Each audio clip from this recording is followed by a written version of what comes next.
Hello mga ka-UF! Welcome na naman sa bagong episode ng ating cooking vlog na kung saan magluluto tayo ng breast chicken stick.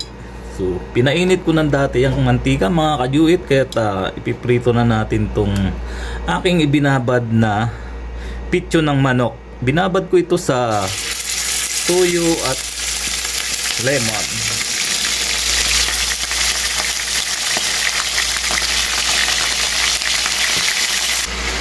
At habang piniprito ko ang hiniwa ko ng maninipis breast chicken ay ipinrepare ko na rin ang sibuyas na aking gagamitin. 3 malalaking sibuyas ang ginamit ko mga ka-UF. At saka ko ito hiniwa-hiwa ng maninipis. Bali, binabad ko ito ng overnight para malasang malasa yung karne ng manok. Piprituhin lang yung manok hanggang sa maging golden brown na siya.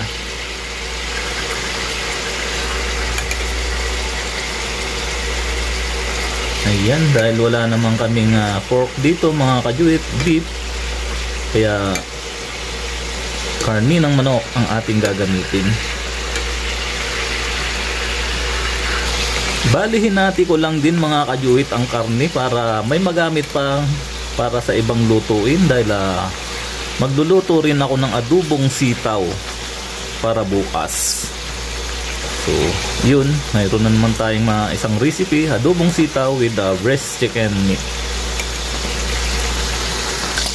Ayan mga ka-UF, luto na yung ating karne, kaya ito muna ay ating hihiwalay.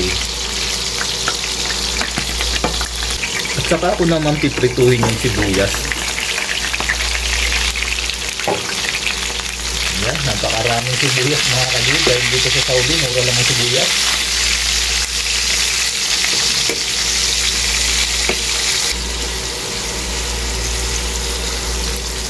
At dahil luto ng sibuyas ay hahanguin ko naman ito.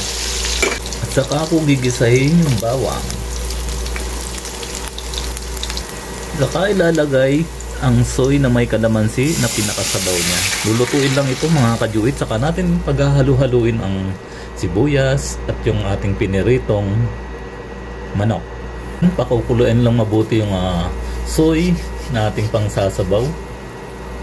At ayan nga mga ka-UF, kulong-kulo na, kaya ilagay na natin tong ating piniritong manok kanina.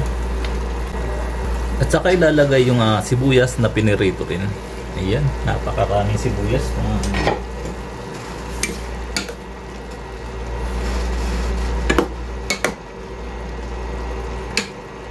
Ayan, luto na ang ating chicken beef stick.